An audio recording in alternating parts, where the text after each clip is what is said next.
Hello YouTube and welcome to Chaos Dragon 73.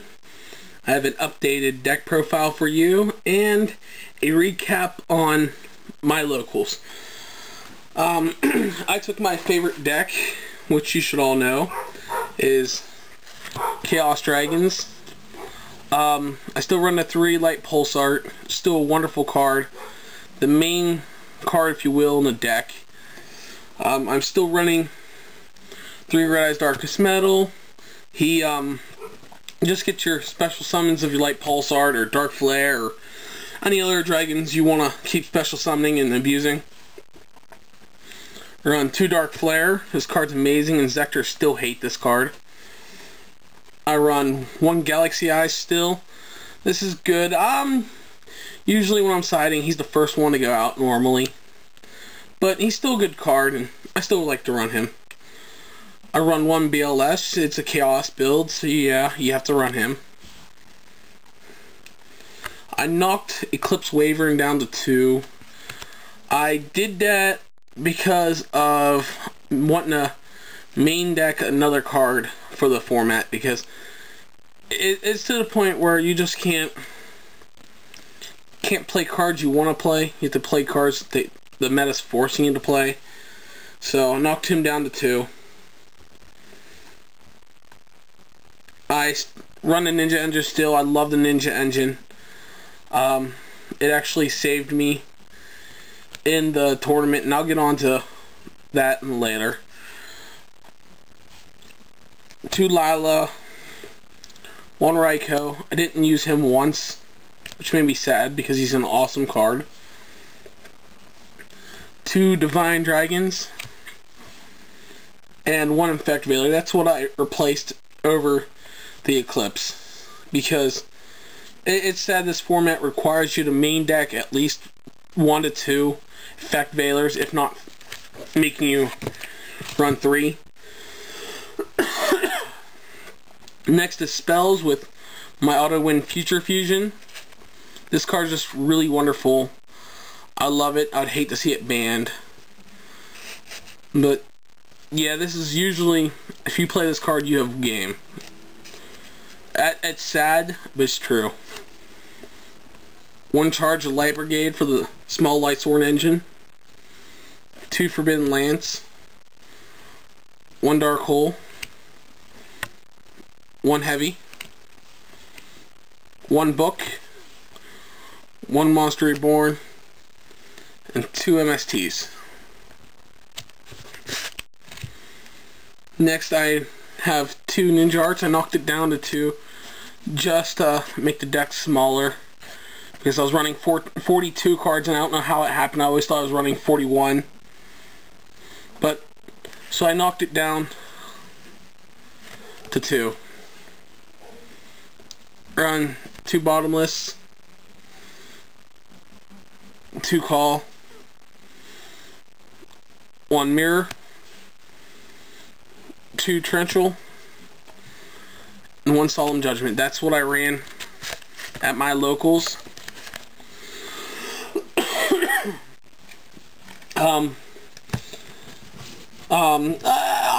I went 3-1. I got 2nd place, which I thought wasn't half bad. I had some really cool matchups. I really enjoyed myself. And the first player I faced was a wind-up player. He was trying something different. He wasn't doing the loop, and it was just a different format. I think he was trying to do a wind-up beat. I don't know, because my duel against him didn't last very long.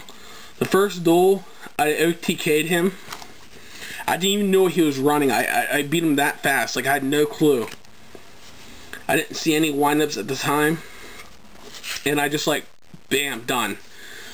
So I didn't side anything in because I had no clue what to side in for him. So instead of, putting in something bad, I just went with what I had. And then when he summoned Wind Up Rabbit, Wind Up Soldier, Wind Up Magician, I knew what he had then. But yeah, I faced wind ups and I 2-0'd them. Then I played one of my friends, and he was playing Monster Mash, and the reason why I'm showing this card instead of like like tour guide or anything else that the Monster Mash uses, is they use one of him, I think. I know they use at least one of him. And he was pretty good. The reason I'm showing you this is because he went out of his way to put this card, or get this card, so I'm showing it. Basically what that deck was, it ran a huge monster count, and then it special summoned 3s really fast, and then exceeded, and you know, it had the wind up loop and everything. It was pretty cool. It was really potent. He ended up going 4-0 and taking first place for the Win-A-Box. So props to Alex. Next, I went into my next match 1-1, so I was wondering what I was going to do, and I faced a mirror match, except this was Dragon Swarm. It was a close friend of mine. He was playing Dragon Swarm, and he joked right before they announced who the pairings. He said, "I'm probably going to face you eventually in this tournament, just because we're both playing dragons." And the very next round they called us to play, and it was really cool. I took game 1 with Future Fusion. He took game 2 with a couple side deck cards, and then game 3,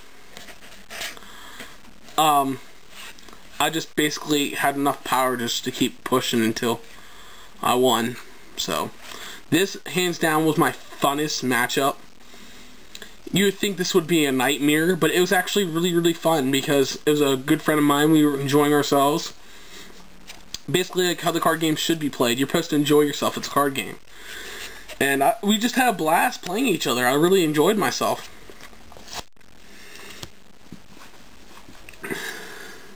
And next up I played Teledad, or a version of Teledad. It was really creative. It was another friend of mine.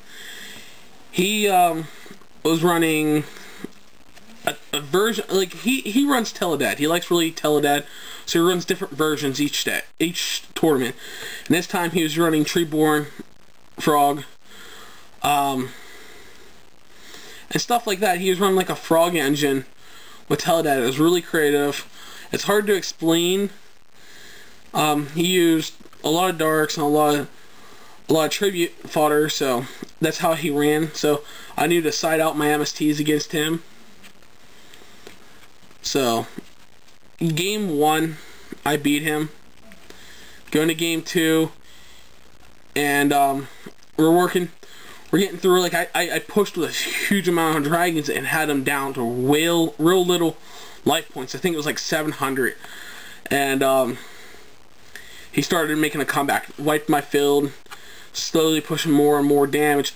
I was top decking just to survive, and I top deck into BLS for game, and that's what won it for me, was top deck BLS for game, or else you would have went into, you know, game 3 with I don't know. I had no really good side-in cards for him, and he had some really good answers for me. So, in theory, I believe if I wouldn't have top decked into BLS, I probably would have lost this matchup, just because I had nothing for him, because of how unique the deck is.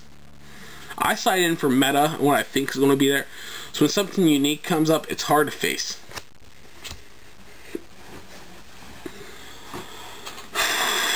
I forgot to show you the extra deck, so I'm going to real quick show you the extra deck, and then I'm going to give you my thoughts on how I liked the tournament or something. What was some of the plays. The first card, you should all know it. It's required 5-headed. Then I play number 17 and Leviair. These two are only possible when I have my side deck options. But I have a lot of space in my extra deck because with Chaos Dragons, you really don't use an extra deck, really. Whoop. I run one Blade Armor Ninja. That's just for your ninjas. I run one Queen Dragoon GN. One Utopia. One Keeper of Armageddon. The one Heretic. And these two he's your dark flares put together in the main deck, and he's your light pulse arts. He'd be an offensive tool, and this would be a defensive tool.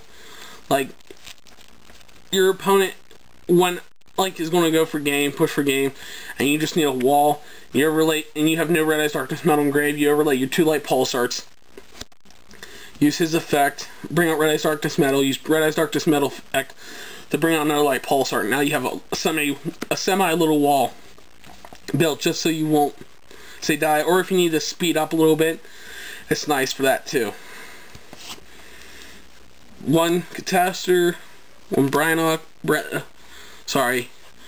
Black Rose, 1 Scrap, 1 Stardust, and 1 Mistworm. I really liked how it played out. My only loss was to Alex with the Monster Mash. I believe I should have lost the 1 duel to him because top decking BLS is just bullshit, I believe, but it helped me out. So my funnest duel, hands down, was definitely the mirror match, if you will. My hardest matchup, to where it made me think, and was definitely Arm Dragon. The one where I absolutely got smoked was Monster Mash, and the one I smoked them was the wind-ups, and that's basically how it turned out. All 4 duelists were really good. They all had creative ideas to what they're doing. They all are really, really great duelists in their own right. And I really enjoyed myself. Please remember to rate, comment, and subscribe. Check out my channel for more cool videos, and like this if you want more local reports or stuff like that. So, thanks YouTube. Peace.